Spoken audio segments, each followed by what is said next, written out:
Hi, I'm Mr. Weiler, and today we're going to be looking at some introductory thoughts on sinusoidal graphing. Specifically, we're going to be looking at what's known as the amplitude, the frequency, the period, and the midline of a sinusoidal graph. So let's jump right into it and learn how to graph the basic sine and cosine functions. Almost all trigonometric graphing is done in radians, where our angles are specified in terms of pi.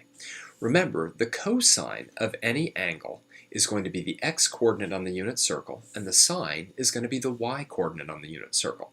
I'm going to draw out a little version of the unit circle right here. Okay, here we are. Now let's label some angles in radians. Here we're 0, up here we're pi over 2, here we're at pi, down here we're at 3 pi over 2, and then we're back to 2 pi. That's assuming we're going counterclockwise. On the other hand, if we go clockwise, this angle then is negative pi over 2. This one's negative pi. This is negative 3 pi over 2. And, oops, I can't fit it in but negative 2 pi. Went a little bit onto the black part of the screen. That's okay. Now, this is going to be a little bit confusing because we're now going to call the angle x, and I understand that's kind of tricky given that we keep talking about the cosine of theta being the x-coordinate on the unit circle. Now you really have to understand that the input, x, is an angle, but still we're going to get the sine and cosine values from this circle. So let's start with the cosine, okay? And remember, the cosine is going to be the x value from the unit circle. So if we're at an angle of negative 2 pi, the x-coordinate right there is an x-coordinate of 1. If we're at negative 3 pi over 2, the x-coordinate is 0. If we're at an angle of negative pi, the x-coordinate is negative 1. If we're at an angle of negative pi over 2, the x-coordinate is 0 again. If we're at an angle of 0, the x-coordinate is back to 1. If we're at pi over 2, the x-coordinate is back to 0. If we're at pi, the x-coordinate's at negative 1. If we're at 3 pi over 2, our x-coordinate is equal to 0. And if we're at 2 pi, our x-coordinate's back equal to 1. Let's graph the cosine graph just right away. All right? It means that if I put negative 2 pi in, I have to get an output of 1. If I put 3 pi over 2 in, I have to get an output of 0. Negative pi will give me an output of negative 1. Negative pi over 2 will give me an output of 0, and at 0 I have an output of 1. And I can just keep doing this. And if I connect these now with a smooth curve, this is harder than it may look on the computer. Well, actually it looks pretty bad, but hopefully you're getting the idea. Is we get something like that. It almost looks like it's a series of concave up and concave down parabolas that are hooked together. Okay, that's my cosine graph. Let's talk about the sine graph. We're going to do the same thing. Let's start at negative 2 pi. Now remember, the sine is the y value from the unit circle. So at negative 2 pi, our y-coordinate is 0. At negative 3 pi over 2, our y-coordinate is 1. At negative pi, our y-coordinate is back down to 0. At negative pi over 2, our y-coordinate is down there at negative 1. Remember, this is the unit circle. Okay. At 0, our y-coordinate is back to 0. At pi over 2, our y-coordinate has gone back to 1. At pi, our y-coordinate is at 0. At 3 pi over 2, our y-coordinate is down there at negative 1. And at 2 pi, it's back to 0. So let's graph the sine function. We're going to do that one in blue. So at negative 2 pi, I should have a y-coordinate of 0, then 1, then 0, then negative 1, then 0, then 1, then 0, negative 1, and 0. Now these, oh, goodness my, sorry about that. These graphs extend forever because the angles just keep going and going. And notice the two graphs are essentially the same graph. One of them is just a horizontal shift of the other, right? So both of these graphs are really kind of cool. The sine and cosine function are really neat because they regardless of where they start or end or however you want to think about them, they go up to 1, then they go down to -1, then they go up to 1, then they go down to -1, over and over and over. One thing I want you to pay attention to is that the cosine graph starts at a maximum, y equals cosine x. You might say, what do you mean by starts? I mean when x is 0, y is at a maximum value. It's at 1. On the other hand, the sine function doesn't start at a maximum value, y equals sine x. It starts at what we'll eventually call its midline value. It starts right in the middle, and then it goes up, okay?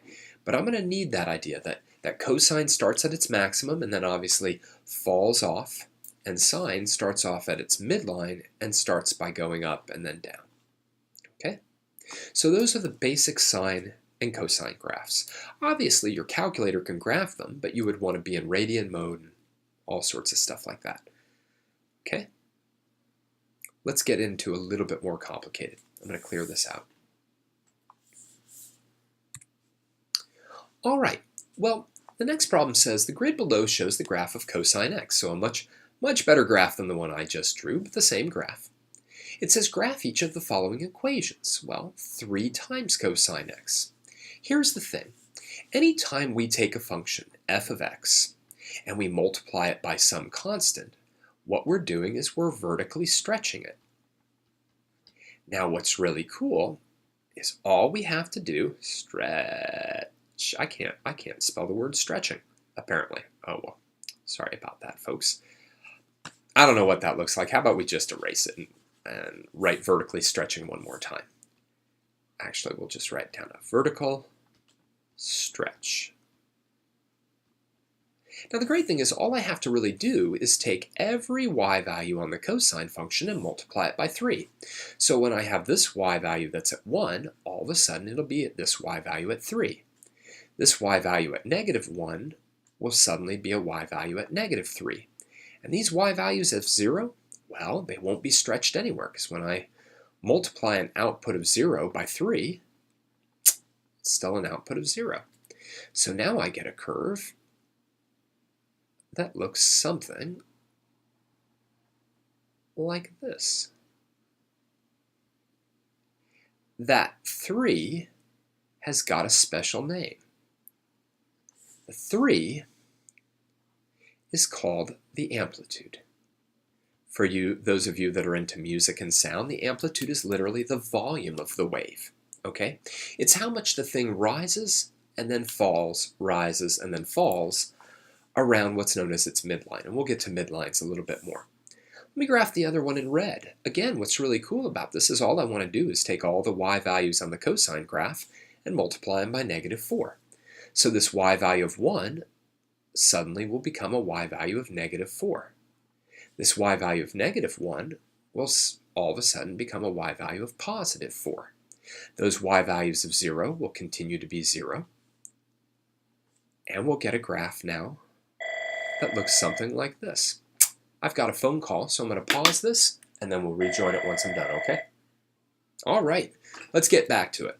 So sorry about that disruption, but where we were at, where we were multiplying every single y value on the normal cosine graph by -4, so those y values at 1, sorry about that, forgot to activate the pen. So those y values at 1 became y values of -4, y values of 0 stayed there, y values at -1 became +4. So not only did we stretch the cosine function, but we also flipped it. Remember how before I said, oh, that's just terrible, sorry about that. Remember how before, that is not supposed to look that way, not. Remember how before I said that the cosine started at its maximum value? Well, this one starts at a minimum value because it's been reflected. It starts down there at -4. Now again, trying to get that word amplitude in, we would still say that the amplitude of this curve was equal to a +4, not a -4. The amplitude is the distance. It's literally how far we rise and how far we fall. Okay, so we rise 4 units, then we fall 4 units, then we rise 4 units, then we fall 4 units. All right, let's keep moving. I've got about 20 minutes to finish up this video. Let's take a look at another situation. Let's go with the sine. Same idea, but let's do it quicker, right? Y equals 2 sine x. What I'm going to do is every single value on here, every y value gets multiplied by 2. So that doesn't go anywhere. Then that goes up to 2. That doesn't go anywhere. That goes down to -2. Right? We can actually get this one going pretty fast. And there's our y equals 2 sine x. The amplitude again is 2 because it rises and falls 2 units. 2 units up, 2 units down. Now this -1/2, well, that's going to both compress it and flip it. So again, let me go in a different color. First, let me get rid of that. All right, let's do this one in blue. Okay, again, all those zeros are going to stay at zeros. But then what's going to happen is that this value here at 1 will go to -1/2. This value at -1 will go to +1/2. All right, so we get a curve that looks like this. Again, the amplitude, +1/2. Amplitudes are always positive because they're distances. And we get a graph that looks like that. Isn't that cool? Right? Amplitude allows us to stretch trig graph. And the beautiful thing is, because the normal sine and cosine go between -1 and 1, as soon as we have something that looks like this, now it goes from -a to a. And of course, the same is true for cosine. This will go from -a to a. So let's throw an additional complication in there. I'm going to clear this out. Let's throw in something called the midline. All right? Consider the function y equals 2 cosine x plus 1. Okay? The first thing that the problem asks us to do is to use our calculator to sketch the grid. I'd hoped to be able to bring up a graphing calculator right now on the screen, but I can't. I will eventually be able to do that. But if I put this into my calculator, and I had it set to radians, and I put x min -2 pi, x max 2 pi, and then I went with x scale pi over 2, then I would see a graph that looked something like this. All right. Now again, I truly do apologize that we can't see this on the screen itself, but we get something that looks kind of like this. And you can graph that to verify. Again, you'd have to be in radian mode. You'd want to set your x min to be -2 pi, your x max to be +2 pi, but we get something like that. Now take a look at letter B. It says, give the equation of the horizontal line that this curve rises and falls around. The horizontal line that this curve rises and falls around. Let me circle this in red. Well, it rises and falls 2 units about this line. The line y equals 1. That one, right there. Right? Now, notice what the range of this trig function is. The range, right? The range are the y values. Well, the minimum y value is equal to -1.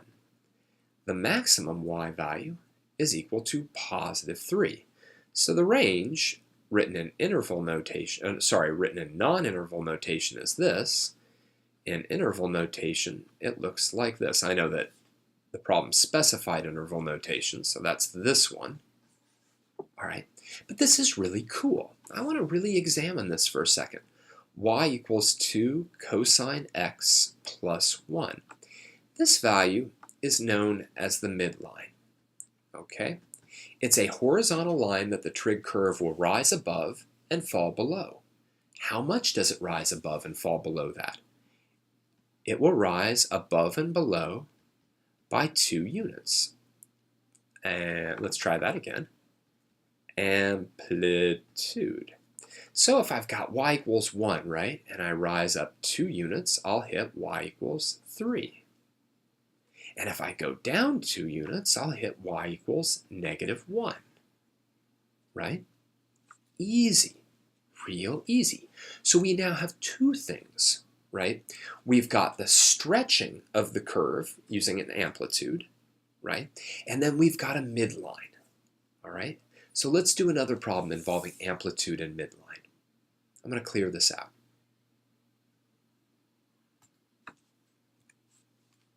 All right, actually, let's talk about amplitude and midline.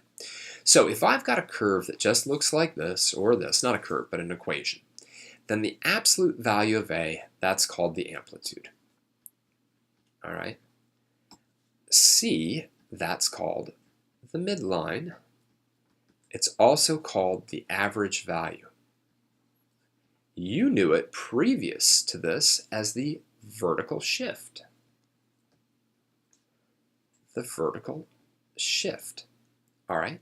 So it's really cool because by looking at any kind of an equation in this form, we can already tell sort of what it looks like. We can tell how much it's going to rise above and below the midline and what the midline is. So let's clear this out and do some problems with that. Okay. Number 5 says sketch and label the functions y equals 4 sine x minus 2 and y equals negative 2 cosine x plus 3 on the grid below, then state the ranges. Actually, let's do one in one color, and we'll do another one in another color. We'll start with the sine curve in red. Now notice that the midline is y equals negative 2. So what I'm going to do is I'm actually going to draw that in dashed. Now remember, sine starts at its midline. It starts at its midline. All right, so it starts right there, and after 1/4 of the cycle, it's hitting its maximum, and its maximum will be 1, 2, 3, 4 units above the midline. Now, if I go another quarter over, it's going to be back down to its midline. Then if I go another quarter over, it will be 4 units below its midline, and then back to its midline. Over here, I can literally reverse the pattern. I can say, well, it's 4 units below, then it's back to its midline, and then it's 4 units above. Trig graphs come in quarters. I'm going to say that again. Trig graphs come in quarters, and that's because on the unit circle, remember, that's where we all began, we had a point that we plotted here, a point we plotted here, a point we plotted here, a point we plotted here. 1, 2, 3, 4, 1, 2, 3, 4, 1, 2, 3, 4. So we get this beautiful trig curve that would look a lot nicer if I wasn't trying to sketch it on an electronic tablet. Yeah, excuses, Weiler. All right, there it is. Why don't we do the range real quick? I mean, you can tell the range from the graph. The minimum value is -5, and the maximum value is 2. Oh, that's not right. It's 6 to 2. And by the way, that makes sense again. Think about it. We've got a midline at y equals -2. We go 4 units below it, and we hit -6. We go 4 units above it, and we hit +2. Let's graph that cosine graph. Let's go in blue. Now here, my midline is y equals 3.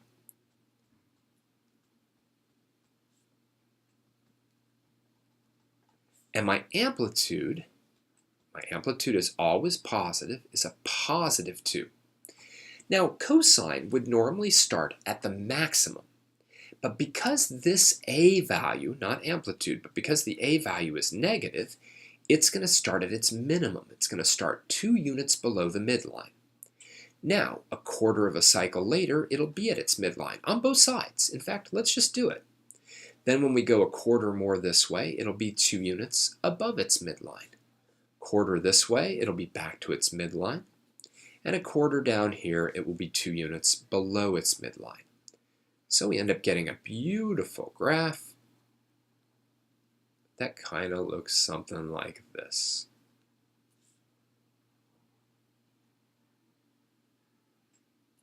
There we go. And again, look at the range. I mean, we've got it on the graph, but the minimum y value is 1, And the maximum y value, 2, 3, 4, 5, is 5. Again, think about it. Our midline is at y equals 3. If we use our amplitude and go up 2, we'll be at 5. If we use our amplitude and go down 2, we'll be at 1. Okay? So we can really get a very good sense of what a trig graph looks like if we simply know the basic sine and cosine graphs, we understand the amplitude and the midline. We can get some good sketches. All right? I'm going to clear this out. And let's do one more. See, in the previous problems, what we were doing is we were taking an equation and we were creating a graph. We need to also be able to go in the reverse direction. We need to be able to take a graph and come up with its equation. All right? So let's do it. It says the graph below shows a sinusoidal curve of this form. Determine the values of A and C. Show how you arrived at your results. All right, now this is a very, very important problem. Very important. All right, let's figure out the value of C first. Okay? C is the midline height. All right? In other words, that is the value of C. So, well, what is it? Well, this value, right, is 22. This value is 6, right? The maximum y is 22. The minimum y is 6. The midline will be their average, right? It will be the number immediately in between them. So the midline must be 14. C is 14. Now, the amplitude's going to be pretty easy, right? You could do the amplitude in 3 or 4 different ways at least. The amplitude, which technically speaking is the absolute value of A, here it'll actually be A itself, is that distance. Let me put it in red. The amplitude is that distance. It's also this distance, okay? One way to do it is just simply say, well, I know the peak height is 22, and the amplitude must be 22 minus the midline, 6. Or you could go in the opposite direction. You could say that the amplitude is the midline value, 14, minus, that's 8. 22 minus 14 is 8. Or you could say the amplitude is the midline value, which is 14, minus the 6. That's also 8. Here's a way that many trig teachers will tell you to do it, though. They'll say, look, if I take that 22 and I subtract off that 6, right, that's going to give me 16, and that's going to give me this distance. All right, so that 16 is going to give me that. If I want my amplitude, I'll just divide by 2. All right, so A is equal to 8, and C is equal to 14. All right, very important. Let's state those formulas one more time. C is going to be y min plus y max divided by 2. So the vertical shift, the average value, the midline is just the average of the top height and the lowest height. The amplitude, which is technically the absolute value of A, will be the maximum y value minus the minimum y value divided by 2. Now, that being said, there's many, many different ways of figuring out the amplitude. Any way you can find it is great, but you should know that formula. The amplitude is always the maximum value minus the minimum value divided by 2. Notice how similar those two formulas are, but they really tell us completely different things. All right, let's clear this out and talk about frequency and period. All right, the frequency and the period of a sinusoidal graph. Now, so far, we've talked about amplitude and midline, and those are both vertical things, right? Midline is how far the curve has been shifted up. Amplitude is how far it's been kind of stretched in the vertical direction. Now we talk about the period. Let's start by talking about the period. The period is the minimum horizontal now, so it's not vertical, it's horizontal. The minimum horizontal distance it takes for the curve to repeat. All right. It's easy to picture if you grab, let's say, in this picture, two maximums, and you just measure that. Let's say that this maximum occurred at 2, and this maximum occurred at 10, then the period would be 8. All right? So every 8 units, Good the trig afternoon, curve... Arlington. Can I please have your attention for a few brief announcements? Will they be brief? Let's see. To all AHS students, there will be a Doctor Who Club meeting after school We in have a room Doctor Who Club? 2131. That's awesome. Also, attention all of Miss Tesch's students, extra help in math is canceled for today. And also a final reminder, any student who needs to pick up their ASVAB test results should come back to school tonight at 7 o'clock in the auditorium. Results and an interpretation will be given then. Like I my cat hope in you the all hat. have a wonderfully pleasant afternoon. Thank you. That's Cat in the Hat. Okay. I had to do something. Let's get rid of Cat in the Hat. All right, back to this. So the period is the minimum distance that it takes for the curve to start repeating itself. And yet it shows up nowhere in the problem or in the formula. Sorry, what does show up is this b value. That's what's known as the frequency. Okay, so you got two things, the frequency and the period. And what happens is as the frequency goes up, the period goes down in what's called an inverse relationship. All right, inverse relationships between two variables always look the same. It means that their product is always a constant, and for us, that constant is 2 times pi. So the frequency is what you'll see in the equation. It'll be sitting there. It'll be the thing that's multiplying the angle or the input. The period is what will show up on the graph. Let me say that again. Mrs. Hale, please report to the main annex. Mrs. Hale, to the main annex, shows please. up on, believe it or not, 8th period is still in session. The period shows up on the graph. The frequency shows up in the equation. So let's work with that frequency period thing. And I know I didn't prove to you that b times p is 2 pi, but let's save a little bit of time and just go with it. All right? It's going to get a little loud here as the bell rings. Number 7, determine the period. The period of each of the following sinusoidal functions. Express your answers in exact form. Well, the key here is that when I look at this equation, my frequency, I can tell is 4. Since I know my frequency times my period is 2 pi, I can say 4 times my period is 2 pi. I can obviously solve this pretty easily for my period, which will be 2 pi over 4, or let's reduce that to pi over 2. Now again, what that means is that if I was graphing this thing, it wouldn't take 2 pi to repeat. It would take only pi over 2. Ooh, let's take a look at one that's a little bit trickier. Here, again, the only thing that matters is the number multiplying x. The frequency is pi over 3. So again, I know b times p is 2 pi.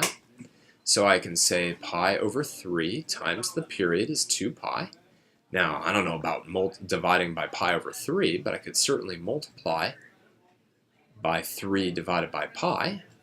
Everything cancels. Cancel, cancel, and my period would be 6. Again, if I just graph the trig function, whatever it looks like, right? What that would mean is if I measured the distance between, let's say, these two maximums, it would be 6. Let's do one more. Here, the frequency is 2/3. I'll skip writing down that equation again. So 2/3 times the period is going to be 2 pi. Again, maybe just multiply it by 3/2 instead of dividing by 2/3. Here, those would cancel, and the period would be 3 pi. Again, just to emphasize, I had my trig graph, right? Again, you can just pick sort of 2 points that are in the same place. This would be 3 pi units apart.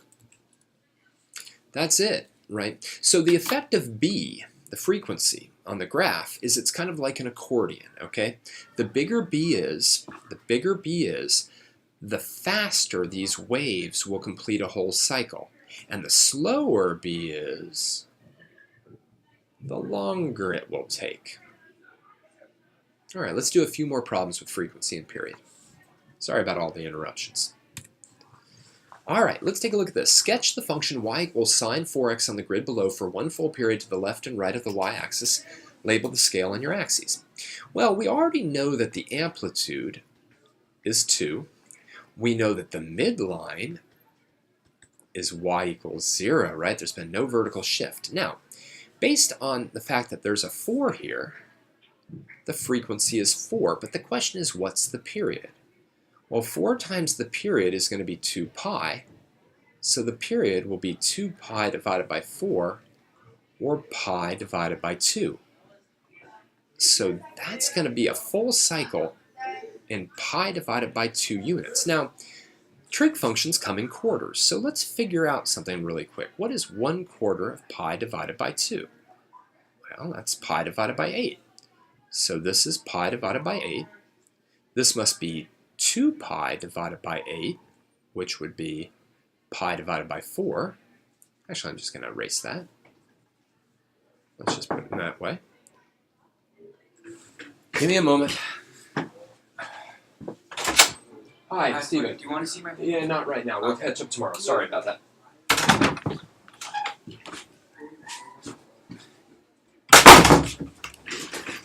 And I'm back. I didn't even pause the video that time. Oh well. Anyway, this one now is going to be 3 pi over 8, and that's going to be 4 pi over 8, but that's pi over 2. So I'm doing pretty quick fraction work here. To be honest with you, I got to go and give extra help. So let's finish this off. All right, here's my x-axis labeled. It's the sine curve, so it starts at its midline. Because its amplitude is 2, it's going to go up to 2, then it's going to go to 0, then it's going to go down to -2, then it's going to go to 0. So we're going to get a curve that looks something like this. Well,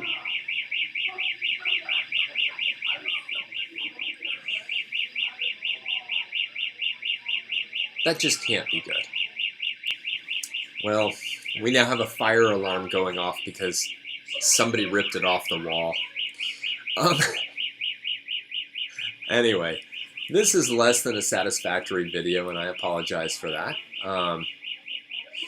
I'm going to erase this now. Hopefully you can figure out what's going on, and let's do one more problem. I'm going to talk over the alarm because, as I said, I got to go soon. But let's take a look at this last problem where we have everything. We've got an amplitude, we've got a midline, we've got a frequency, we've got cosine, everything. Letter A says determine the exact period of the sinusoidal function. Well, the frequency is pi over 8. So if I multiply that by the period, I've got to get 2 pi.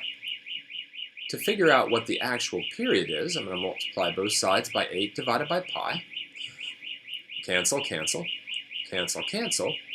And here my period will be 16. That's kind of great because it's very easily divisible by 4. It means this must be 8, 4, 12, -4, -8, -12. The amplitude here is going to be 2, right? Don't worry about that negative. It's going to come into play, just not yet. The midline is going to be 3. So let's sketch this thing, okay? I'm going to throw my midline on. Again, I apologize for the fire alarm going on out there. It's kind of annoying. Now, how do I use the fact that it's negative? Well, again, cosine normally starts at its maximum, which would be 2 units above the midline. But because that's negative, I'm going to start it at its minimum.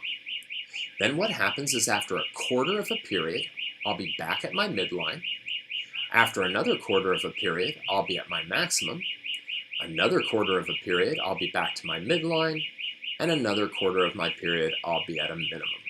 So I'm going to get this beautiful trig curve.